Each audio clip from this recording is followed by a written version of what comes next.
Hey guys, welcome to the third episode of the Curt Schilling Baseball Show. I am happy to be here with my cohort, Bill Graff. Bill, hello. Hey, Curt, how are you? I'm good.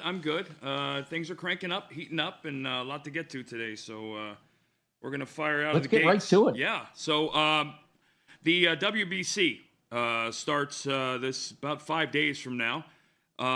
20 nations competing. Goes from the 8th to the 21st. 186 players on the 40-man rosters of major league teams are in the tournament, and there's going to be hundreds more in the minor league systems on these teams.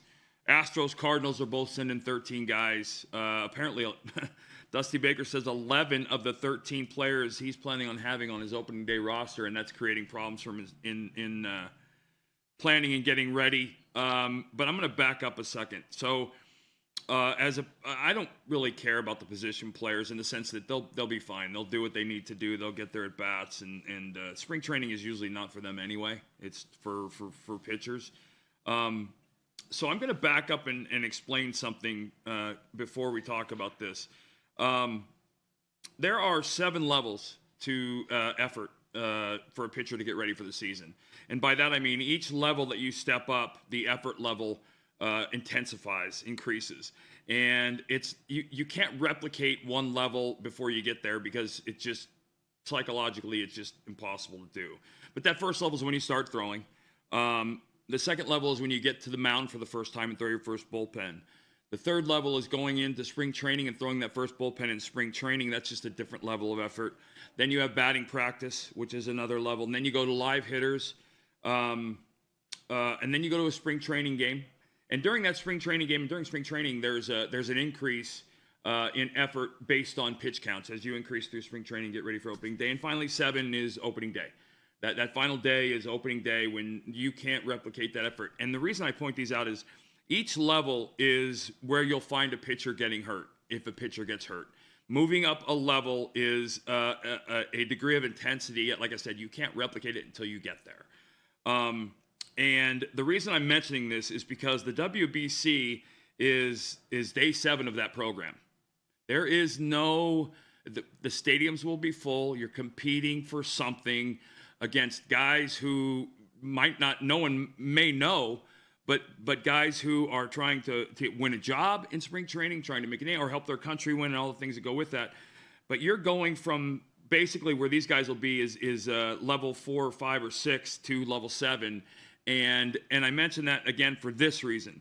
If we back up to 2017, I'm going to throw some names out there. Felix Hernandez had 2 long DL stints after pitching in the WBC. Went on with a shoulder injury in April, and then in August, bicep tendonitis, missed a couple months of the season. Sam Dyson, who was the Rangers closer in 2016, started the year, had a 10.8 ERA in 17 appearances, and was designated for assignment and done.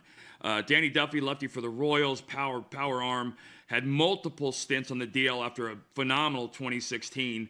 And only threw 146 innings after a great 2016. Seth Lugo of the A's tore his UCL during the season after throwing 15 innings in the WBC. Urias Familia of the Mets had an arterial collateral clot in his shoulder, didn't come back till August. Edison Volquez of the Marlins threw a no-hitter in June, but we had Tommy John surgery on August 4th. That's just 7 guys. And as a fan, as an organization, I honestly would try and avoid having any of my pitchers ever go, just because I think it's a recipe for disaster. And I don't see anything positive. And here's the other thing too. If you think about spring training from March 1st to March 29th this year, because opening day is the 30th, that's 29. We'll say there's 30 days in spring training, 30 days of games. The 8th to the 21st takes 13 days out of that, which means you have 17 days as a starting pitcher to get ready for spring training, to get ready for opening day, which means you're probably talking 4 starts. And you're going from 2 innings in a back B field game to start the camp to full stadium, packed house, live competition, and then dialing it back down as you come back to spring training. I just find that to be something, and I was a guy who I always shot to have 30 to 32 innings in spring training, with my second to last start being 100 pitches. where I could get 7 or 8 innings out because I wanted to be ready to go opening day to throw a complete game. I didn't want pitch count to be a factor. And then my last start, I'd throw a 50 or 60 pitch tune-up. They don't have the luxury of doing those things given what they're being thrown into. And I'm not complaining. I'm just pointing out if you're a fan, if you're a fantasy owner, or if you're someone who bets the games, I would have a lot of trouble putting money around guys in the WBC that pitch for any length of time coming up this year. But kind of on that note, like I said, the Astros and Cardinals both are sending 13 guys, which is the most. The Giants, Rangers, and A's have just the least with 2. They're only sending like 2 each. Quick note on some guys heading into the WBC. Shohei Ohtani threw 2 1/3 scoreless, punched out 2, didn't allow a hit, walked 2. Not that matters, but he's cranking it up. Julio Urias, the Dodgers, who I love, went 2 1/3, punched out 4, gave up a run. He's going to make one more start before he heads to the WBC. And then Nick Martinez of the Padres punched out 4 in 2 innings against the Mariners. So they're getting there. But again, this is just no matter what they just did, there isn't a way to replicate the effort that they're going to be exerting, and that always worries me as a pitcher. And then when you talk about everyday players, Joey Cora they're sending their free agent acquisition Masataka Yoshida to the Team Japan, and he's made it known how he wants him to be used. According to the Boston Globe's Peter Abraham, he said he would prefer that Yoshida played in left field for one game and take on designated hitter responsibilities in the other contest. Cora, who also hoped Japan would limit Yoshida's playing time before the matchup against China, wanted the Red Sox newcomer to pass those instructions along once he got to his next destination. And I apologize, it's not Joey Cora, it's Alex Cora. I played with Alex for a couple years, so I probably should have known better. We've just got to make sure he doesn't play 9 innings right away from the get-go. Cora told reporters for Abraham they'll take care of him, and then the tournament starts. The problem is that if I understand Team Japan, as I think I do, they're going to play who they need to play to win. They're trying to win this tournament, and most other countries are. Everybody's trying to win it, but Japan will probably pull out all the stops to make that happen. So, and what I found funny about that article, Curt, was basically Cora's sending Yoshida to the manager of Japan and asking if they'll do this. Right. Yeah. I'm not sure I see any reciprocal action on their part based on how they played in the past. It's a big deal to them. It's a big deal to everybody, but I think you're looking at major leaguers who are enjoying the experience. Sure, they want to win, but Mike Trout's not going to play 9 innings on the first game, or I don't know how many of them. And the rosters are deep, and they're each taking 15 pitchers. So for the most part, they're taking 15 pitchers. So you're limiting. But again, you're talking about Hernandez threw 7 innings in the 2017. Dyson threw 6. Duffy threw 8. Lugo threw 15, which is insane. Familia threw 3 1/3. Volquez threw 8. So they're not going to throw a ton of innings, but again, it's the effort level, and that scares me a little bit if I'm a pitcher or sending a pitcher. So anyway, and if you get to the final, you play 7 games. Yeah. No, so you can bet that some of those nations, if they get to the finals, will be managing that final game like a World Series game, and everybody will be available regardless of when the last guy pitched and things like that. So I honestly, like I said, I understand it. I don't know how good it is for the game. Honestly, I don't know what the metrics are to measure that. I like it. I like the concept of it. I hate it in spring training. But I would be adamantly against sending any pitcher from my organization to that thing, especially a young pitcher. Given their inability to be able to possibly dial it down. Who knows? Ohtani may be able to go in there and be relaxed and just understand he's working through things, but the competitive nature of athletes tells me no, that's not how it's going to play or how it's going to work. So, but I hope everybody gets through healthy, and I would like to see a good tournament. And not, I'm not going to make this a big deal, but if you think about this, there are probably a couple guys who are flying to Taiwan and Japan to play in this tournament, which is 2 weeks out of your cycle by a mile, and then they're coming back, which is multiple days to get ready. And all that's to say that baseball is a very fast switch sport. The schedule is unbelievably grueling, and spring training is generally a time to ramp up. You're talking about a trip halfway around the world twice, and playing baseball games. And I'm not, like I said, I'm not a fan of sending my pitchers anywhere near that thing. So it's going to be interesting to see. And one more thing, if you're a gambler, as I know there are many out there, if you're betting on a team, a favorite, I like the Dominican, I like Japan, I like the United States. Who else? Who what are the teams that are jumping out to you? Dominican, absolutely. Right. Yeah. They are stacked. They are, and yeah, I mean, it's actually, in many ways, it's really insightful to see how the team rosters are put. I mean, Mike Trout, Mookie Betts in the same outfield? Wait, what? Yeah. I mean, the U.S. infield is what? Goldschmidt, is it Arenado at third? Yeah. I mean, it's insane. The rosters are insane, but you're also talking 2 weeks into camp for these guys, because they haven't reported. They just reported not long ago. So no, it's going to. But if you remember back to 2017, the U.S. came through. Yeah. No, they were the strongest team. Yeah, there are. It's very hard for a long shot because the haves and have-nots, the gaps are so immense. But we do have the 1980 U.S. Olympic hockey team beating Russia, so anything's possible, I guess. But yeah, the Dominican, U.S., Japan, I wouldn't hesitate, again, because it's such a big deal in Japan and the Dominican. Because there's also a lot of these guys play against each other, so there's locking room bragging rights, which will be fun. But those are the three. If I was putting money, I'd put money. If I had to bet, and if you were looking for a sleeper, I might throw in Venezuela. Yeah, so that would probably be my long shot.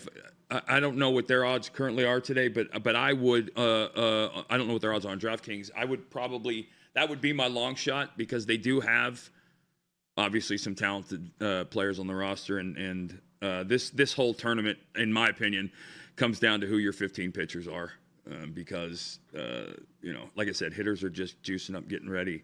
Juicing up's probably the wrong term, but they're getting ready for the season and a little behind. The pitchers are a little ahead, and that's how the season starts anyway. So, all right, let's go on to talk about this year. Active guys who are not going to the WBC, but who are really young and really talented. We're going to talk about Rookie of the Years and betting. Guys who you gamblers out there who are looking to put futures bets. Futures. Yeah.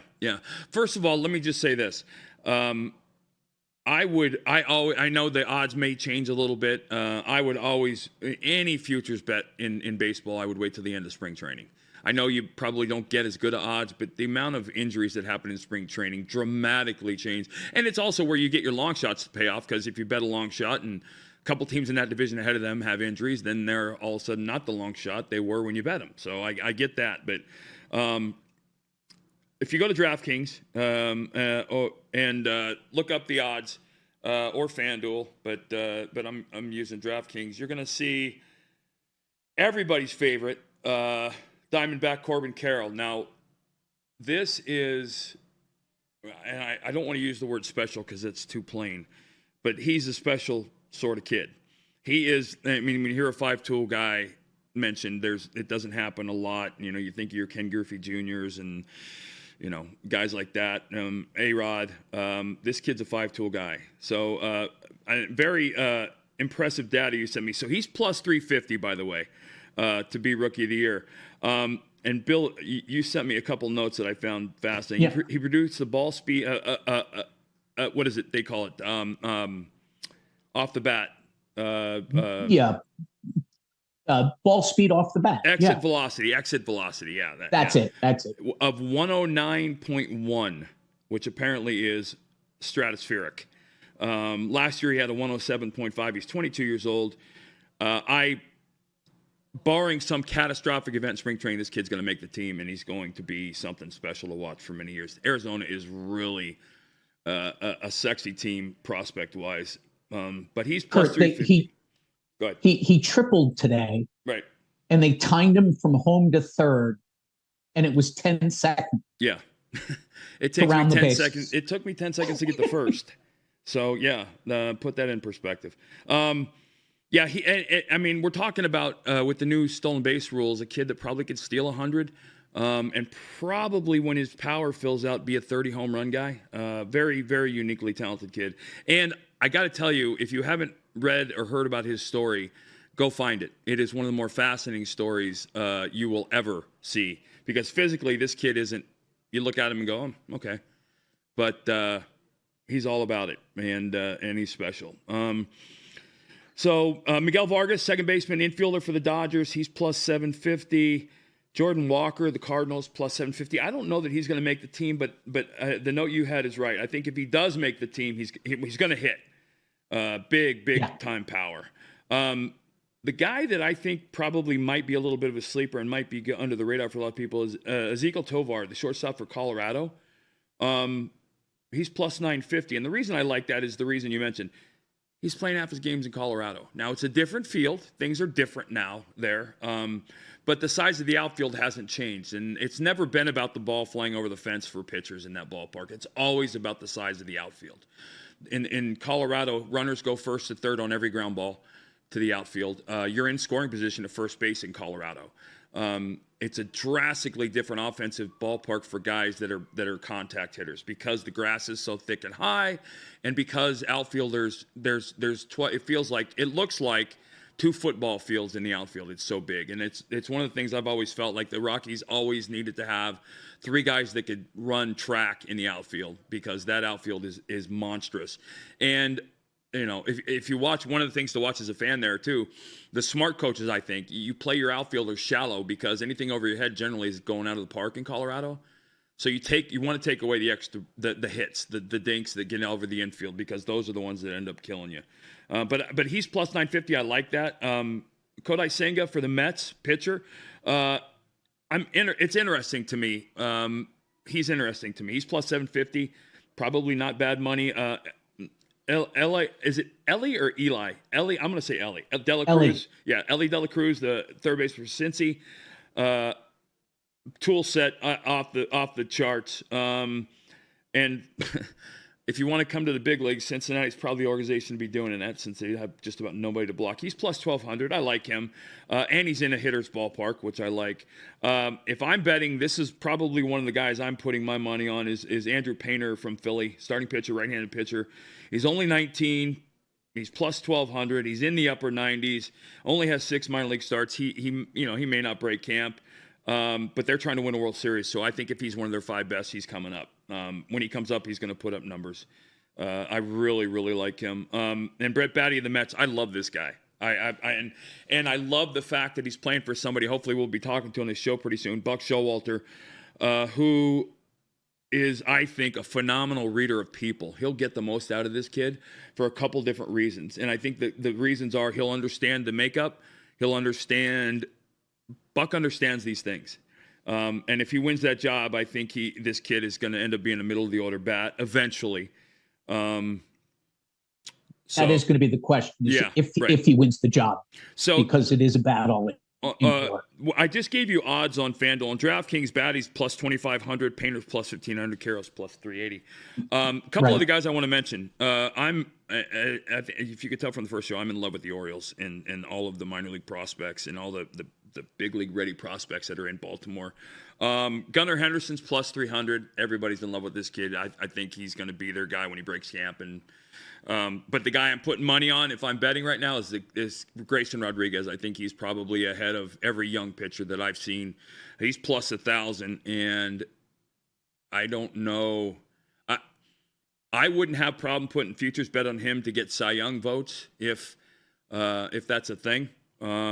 Heston Kjerstad, I can't find him on the board, but he's a guy that well, all three of those guys are number one. I think they're number one prospects in almost every organization in the league. and they're all three in Baltimore. And that's not all that they have either. Curt, one note on Rodriguez. He threw on Thursday 2 scoreless innings. Yeah. What I read about his pitches, he threw 7 curveballs, got 0 swings against him, and had 4 strikes. Yeah. Yeah. I mean, the problem is the only problem is with a kid that age, and he's clearly physically more mature than most 19-year-olds. Mentally, I'm sure he's doing well, but the gap of where he is mentally as a pitcher to where he will eventually be is larger than the Grand Canyon, and so that's the unknown. How is he going to react to? Because basically you're looking at a kid who has never played at a league or a level with equal competition. He's always been the best. And what you see with a lot of these kids, they've been the best at every level they've ever been at. The big leagues for some people is the first time you ever play on an equal playing field or a playing field that's better than you are. So, and that's an adjustment. That's a physical and mental change. Some guys don't adjust to it. Some guys just are overwhelmed by it. Some guys are like, oh, I'll just work and get better. So that's the unknown for me. I not knowing these kids and getting the impression of what they are from a makeup perspective. And that's why you kind of, like I said, the Mets kid with bat. That's why I love the Mets this year as a potential is I love Buck Showalter. I love what he's going to do. I think he's going to get the most that you can get out of that team again this year. And I think that they end up going farther this year. So, but yeah, no, the Orioles are going to be a fun. Listen, I would love to be an Orioles season ticket holder now, even though you heard the owner talk about wanting to get concerts to the stadium for some idiotic reason. But I would love to be an Orioles fan right now because I think that they've drafted phenomenal. I think Adley Rutschman's an MVP candidate this year. Top of the board, legit. He got votes last year, and it was amazing. He wasn't even up there the whole year. So, all right, Curt. So one of your former teammates was on the Gun Show, which is one of OutKick's podcasts, and he was talking about the pitch count, and I want you to hear what he had to say. This is going to be genius. Do you think this benefits the hitter or the pitcher more? At least for like this season, do you think? Yeah, great question. If I was to give you an opinion, I think this benefits the hitter because we're not as mental midgets as pitchers. And that's a fact because pitchers, they think a lot more. When you're a hitter, you're trying to establish getting a fastball to hit and a hitter's count and let's roll. So I think the pitchers are going to be the ones because they're all routine. Right. Disoriented. It's their 5th day, once every 5th day, my start. You can't talk to me. I got my headphones on. At 4 o'clock, I'm going to get stretched. I'm going to get rubbed down. So it's more of a routine. As a hitter and a position player, I mean, we can adjust a little quicker, I think. So I think the advantage goes to the hitter. Really? Are you kidding me with that? Not as mental midgets? Okay. So clearly, Kevin Millars was never associated with Mensa. And from a IQ perspective, probably in the low double digits. And if you look at, so here's the problem that he's not thinking through. And he was a guy too, that stepped out of the box. Good hitters have used, stepping out of the box as a way to control the tempo of an at bat. If you haven't seen Max Scherzer's first spring training outing, go back and look at YouTube and watch it real quick. And watch what happens when a good pitcher uses the time clock to destroy hitters. Max Scherzer, I would imagine, like Verlander, like Rodon, like Cole, DeGrom, all the aces, those guys are baseball is very mental, and hitting is obviously very mental, although you either have to be mentally strong or mentally absent. Millars was kind of a mentally absent kind of guy. But you have to, those guys you have to work through in at bat, and in your, good hitters like Manny, see the ball, hit the ball, and all that goes with that.